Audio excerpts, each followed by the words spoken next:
So here is question number 3. The steps bones of the middle ear is attached to the inner ear by which part? Option A, oval window. Option B, cochlea. Option C, incus. And option D is malleus. Junaid. Yes, first we have the basically three bones of the ear, that is incus, malleus and stapes. And stapes basically attached to the inner ear by oval window. That is a Haroon. So here we go. It is the innermost bone of our auditory ossicles in the middle ear. This bone is connected to the oval window by its annular ligament, which allows the foot plate to transmit sound energy through the window into the inner ear. Question number 4. Adenoids originate from option A, roof and posterior wall of the nasopharynx. Option B, anterior wall of the nasopharynx. Option C, at the base of the tongue. And option D, from hard palate. Anyone want to answer?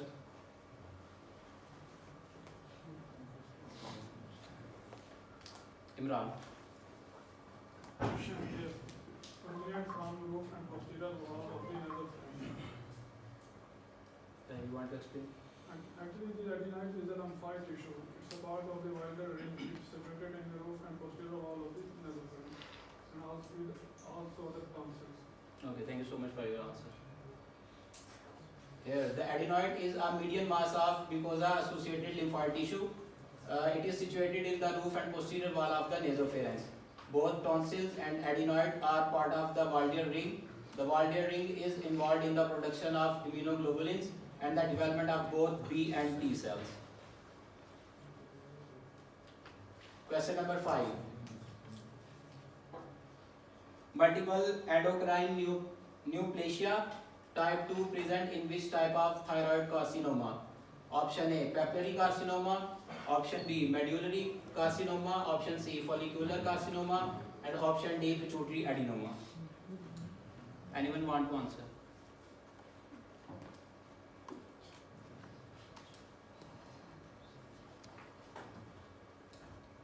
Mangesh. That's answer B. Medullary. Sorry, option? B. Medullary carcinoma. Because it is always gene mutation.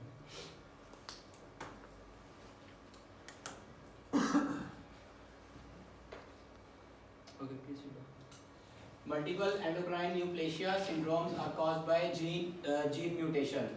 There are several types of multiple endocrine neoplasia syndromes, including type 1, type 2, type 2A and type 2B. Symptoms vary depending upon which glands are affected. Question number 6. A patient with diabetic ketoacidosis come to the ER. How will be initially treated? Option A, IV bicarbonate. Option B, normal saline solutions.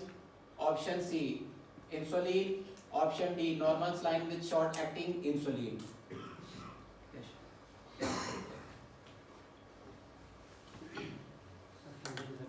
We will go towards normal saline and short-acting insulin.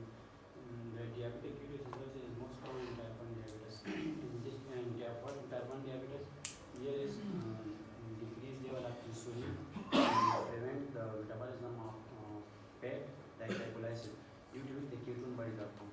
So the best option is normal saline and short-acting insulin. Okay, thank you, Zulfikar. As Zulfikar already explained, in diabetic ketoacidosis, which is more common in patients with type 1 diabetes, no insulin is available to suppress lipolysis, resulting in ketone formation and acidosis.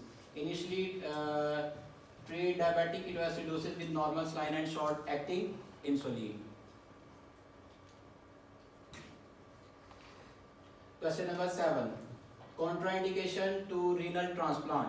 Option A, hypertension. Option B, ABO compatibility. Option C, immunosuppression. Option D, none of the above. Who want to answer?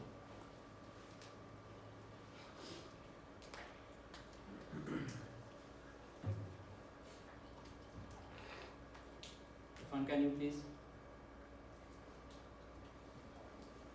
contraindication to renal transplant? Yes, it's a hypertension.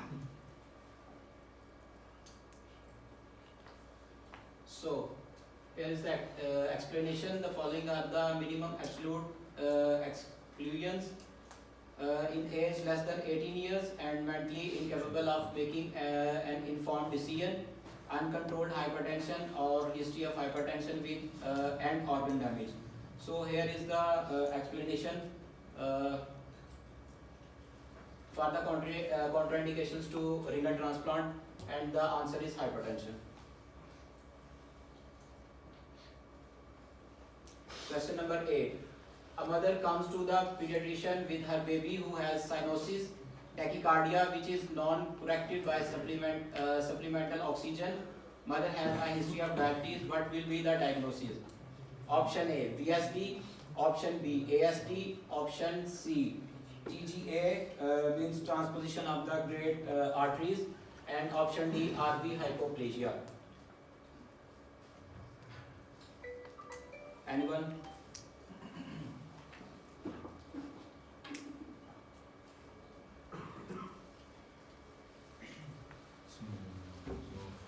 The answer to this question is transposition of great arteries. So if I have to explain a bit, transposition of great arteries, when we have got the two major arteries. One is the aorta which supplies systemic circulation, another one is the pulmonary artery which takes the blood towards the lung, the deoxygenated blood towards the lung. So these are interchanged. Yes. So one is like they are in the opposite. So even the main point that I am going for it, because cyanosis is present in VSD, cyanosis is present in ASD, in the right ventricular hypoplasia. But I am going for transposition of great arteries because of if we are giving the supplemental oxygen, but that supplemental oxygen is not taken up by the it's taken up by the V. But the point is that we have those like what blood is coming from that lungs, and that is getting oxygenated. Still, it is not going to systemic circulation. Yes. It is again going back to the lung circulation because we've got a transposition of the arteries. Yes. So that's why the supplemental oxygen will not work, and this is a clear-cut case of the transposition of great arteries. Yes, thank you so much. So, as was already explained that it is the case of transposition of the greater arteries. So, here is the explanation. Question number 9. Which one is an antidote for magnesium sulfate? Option A, calcium phosphate. Option B, calcium gluconate. Option C, hydralazine. Option D, IV fluids. Anyone want to answer? Yes, Aziz. Calcium gluconate. B. Option B. Sorry. Calcium gluconate. Option B. Option B.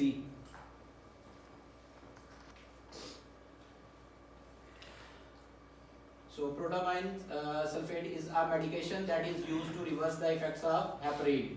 It is specifically used in heparin overdose, in low molecular weight heparin overdose, and to reverse the effects of heparin during delivery and heart surgery. It is given by injection into the vein. Question number 10. Hanging with some part of the body touching the ground, what type of hanging it is? Option A, complete hanging. Option B, incomplete hanging. Option C, near hanging. And option D, none of the above. Yes, Baki. This option B is complete hanging because the body is touching the ground. Can you please tell the two other types of hanging? In complete hanging there is no touching. Yes. And thank you so much. So here is the hanging death from a form of strangulation that involves suspension by neck. So we have 2 to 3 types of hanging. First of all, we have deer hanging. Term refers to patients who survive a hanging injury long enough to reach the hospital. And secondly, we have complete hanging. Whole body hangs off the ground. Entire weight of victim suspended at the neck. And at third, we have incomplete hanging. Some part of the body is touching to the ground. Weight of victim is not fully supported by the neck. Question number 11. Umbilical hernia should be repaired at option A, first year, option B, second year of age, option C, 3rd year, and option D, 4th year of age.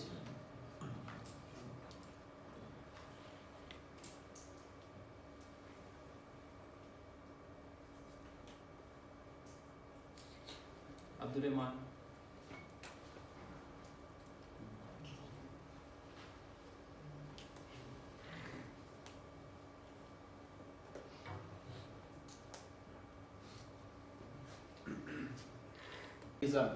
Option A, osteomas. Option B, osteitis fibrosa cystica.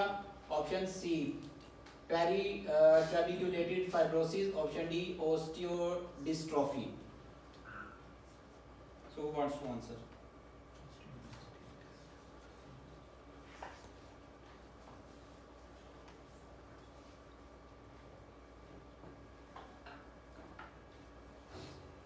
Yes. The option is B, osteitis fibrosa cystica. It is caused by the overproduction of the parathyroid hormone, or it can be a manifestation of the rare manifestation of the hyperparathyroidism. Yes. Okay, thank you.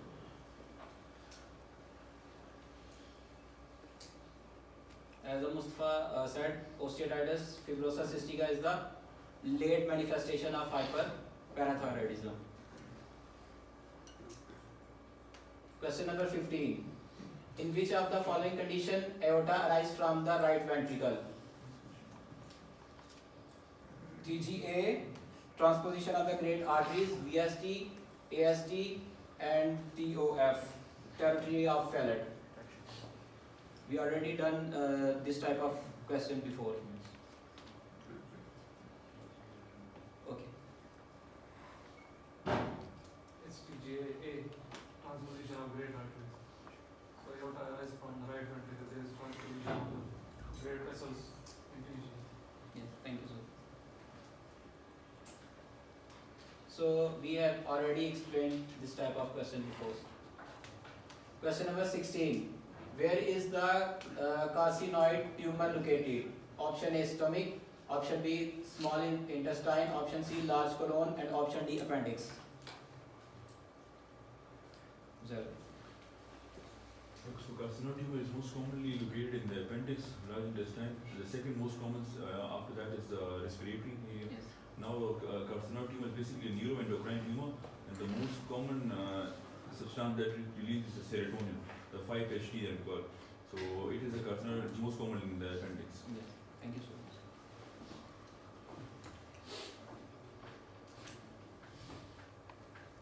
So question number 17. A 56 years old diabetic male presents with slurred, blurred, dim vision, especially at night. The eye is painless and visual acuity decreases along with halos around the lights. What will be the diagnosis? Option A, open angle glaucoma. Option B, cataract. Option C, conjunctivitis. Option D, close angle glaucoma.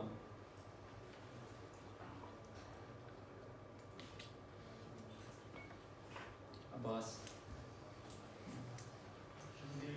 Should be cataract. There is glaring of vision at night and blue vision. Extreme in the cataract. Not other than the open angle glaucoma. Yes. And also painless. Okay, thank you.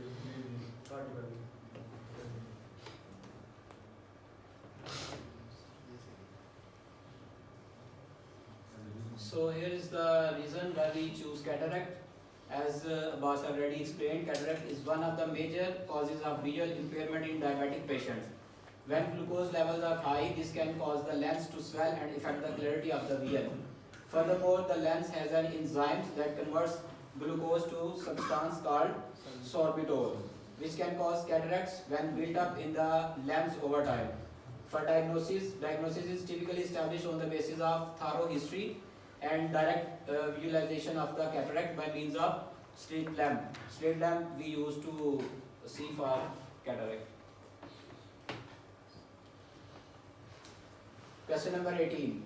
A 50-year-old male presents in the emergency with complaints of pain in the right upper abdomen and fever with rigors for 4 days. On examination, he is jaundiced and has tenderness in right hypochondrium and lumbar regions. What is the most likely diagnosis? Option A, acute cholecystitis. Option B, acute cholangitis. Option C, acute hepatitis. and option D is acute pancreatitis. Yes, Adnan. This is a case of acute cholangitis because there is a chart or triad. There is a fever, there is a jaundice, there is a fever with rigor and jaundice and right upper quadrant pain. This is a acute cholangitis. Thank you.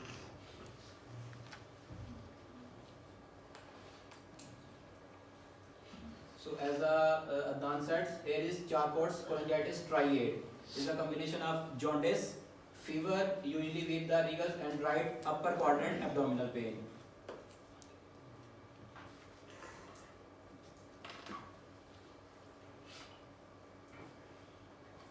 So question number 19, a 43 years old man suffering from urinary frequency, dysuria and hematuria.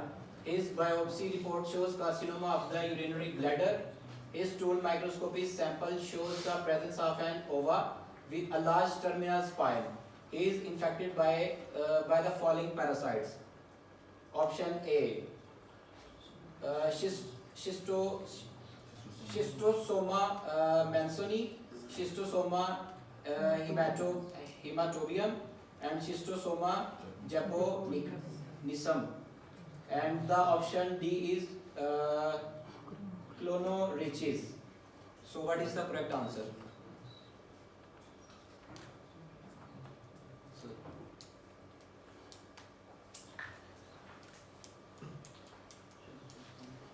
yes, Vijay. Schistosoma hematobium. It causes the transitional epithelium to change, and it can lead to squamous cell carcinoma.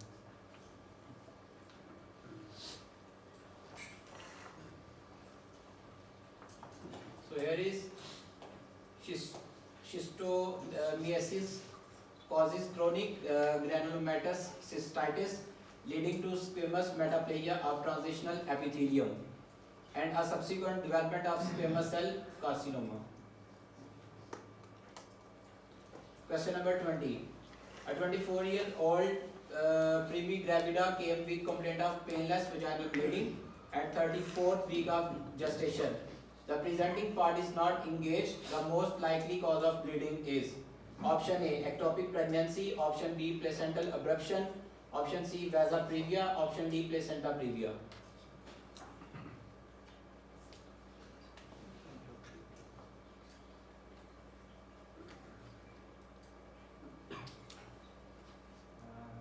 Option B is correct, placenta previa. In this case, the placenta are not near the cervix, and this caused with most bleeding and pregnancy in that state.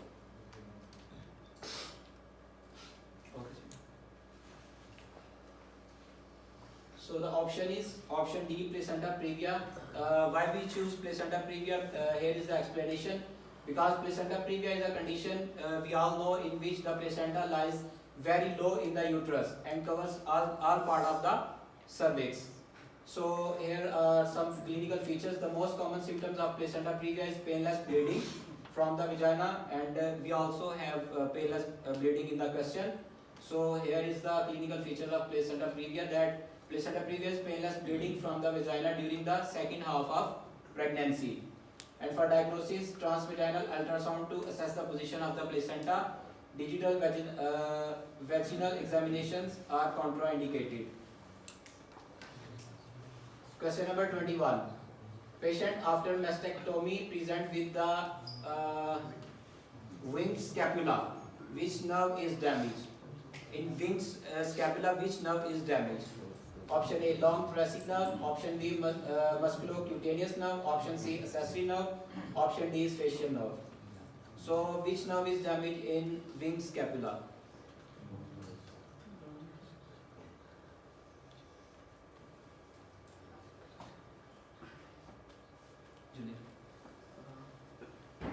Long thoracic nerve is damaged in the beginning of scapula.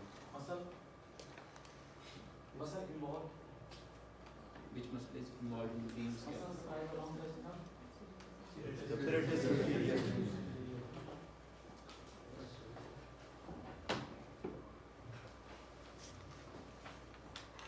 Scapular winging is caused by damage to the long thoracic nerve which controls the serratus anterior muscle, and damage to long thoracic nerve we have winged scapula.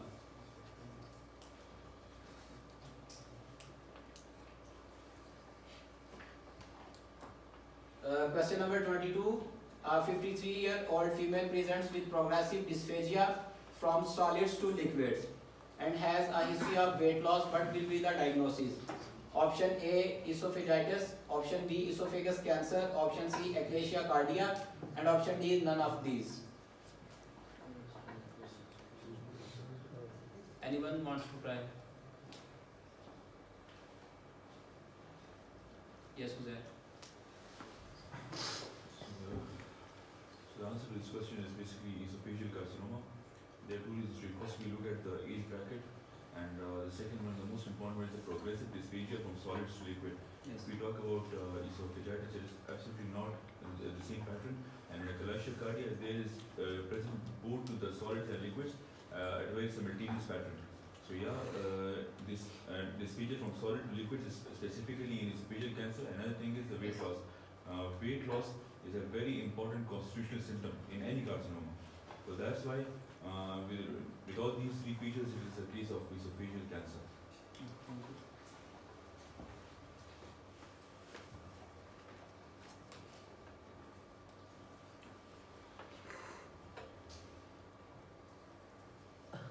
Question number 23. Upper esophageal cancer will be known as option A, adenocarcinoma, option B, squamous cell carcinoma, option C, both, and option D, none of the above.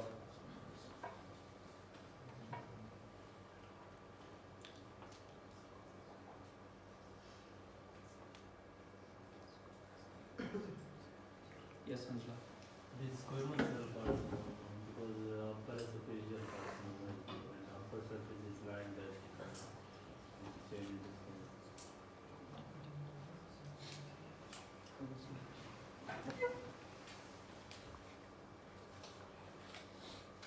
Esophageal cancer is the most common type of cancer worldwide.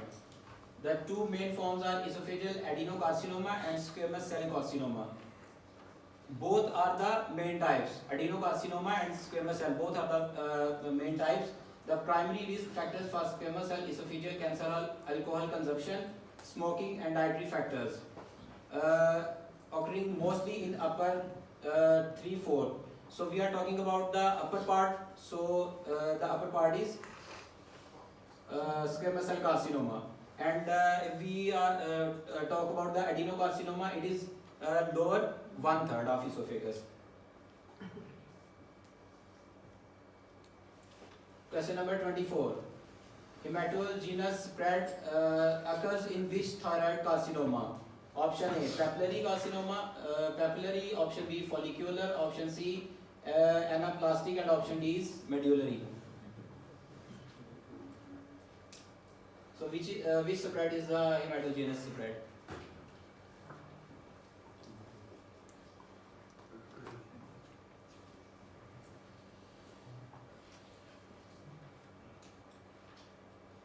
Anyone?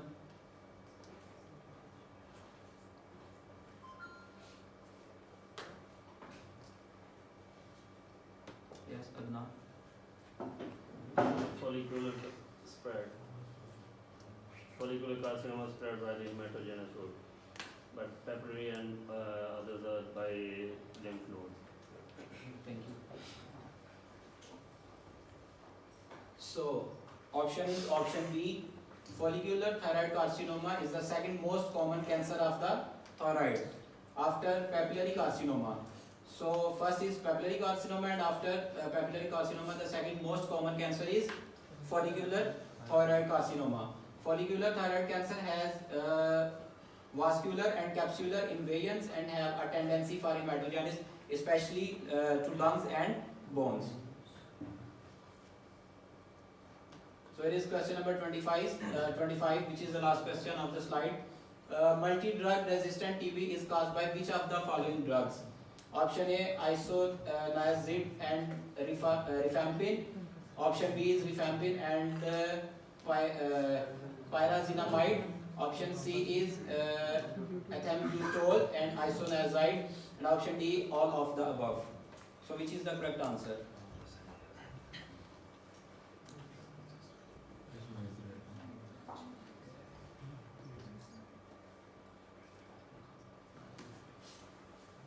Yes, Haris.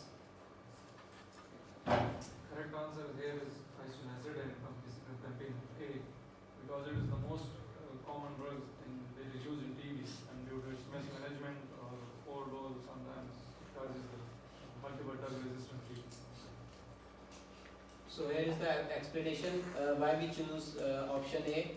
Because multi-drug resistant TB is caused by an organism that is resistant to at least isoniazid and rifampin, the two most potent TB drugs. These drugs are used to treat all persons with TB disease. The two reasons are mismanagement of TB treatment and person-to-person transmission. And inappropriate or incorrect use of antimicrobial drugs or use of ineffective formulations of drugs. Thank you so much.